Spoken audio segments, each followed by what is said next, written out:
Hey guys, Pieguyrulz here, and welcome back to Nick or Treat. Tonight we have a CatDog episode named CatDogula. After the town gets turned into vampires by ticks, it's up to Cat to save them. This episode is very solid. I don't think it's quite as good as Arnold's Halloween or The Day the World Got Really Screwed Up, but it's definitely enjoyable and unique. Mostly.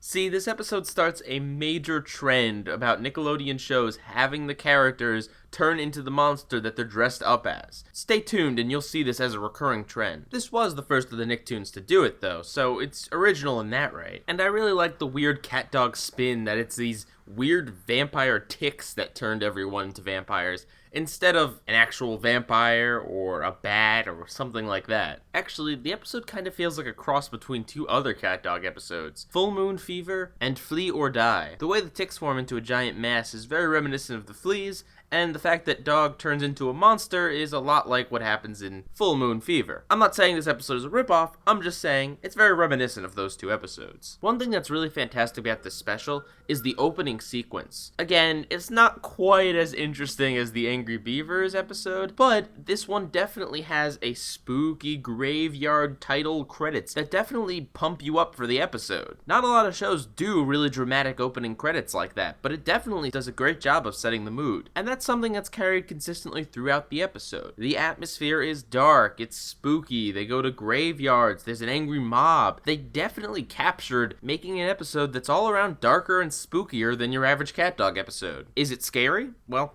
no. I don't think anything I've reviewed thus far is actually legitimately scary, but it certainly has a creepy atmosphere, which is all I really ask for in these specials. Especially because this episode is at least decently funny. When Dog turns into a vampire, Cat comments on the fact that his cape suddenly looks a lot nicer. And it is one of those stories where it's a character fighting for his life and everything that can go wrong does go wrong, which is indeed great for comedy and drama. And I'm not saying the story makes total sense either. There is, of course, the cartoony moments, like the fact that for some convenient reason, Cat has to be wearing a lei made up of garlic because that somehow goes along with his Hawaiian costume. Or the fact that apparently the giant piece of garlic that's on top of the abandoned garlic factory is not only an actual piece of garlic, but somehow has not decayed over the years. Not that I'm complaining about these things. It's a cartoon, and it all makes perfect sense within cartoon logic. It's just kind of fun to point these weird things out. There's also a song in this episode. It's not really bad, but it's definitely not memorable and probably not what I would consider good either. And there's only one in the episode, so it's just kinda there. All in all, I would say it's a good story with some good comedy moments, some nice creepy atmosphere, and even some good action moments. It's nothing brilliant or groundbreaking, but I would say it's definitely good enough to give a recommendation. Especially because I'm not sure how many times this aired. I don't remember this episode at all, so it's possible it's one of those that just got buried. I'm sure Nickelodeon only aired it during Halloween, and who knows if they plan on airing it this year or anytime in the future. So definitely go seek it out. Pieguyrulz, out.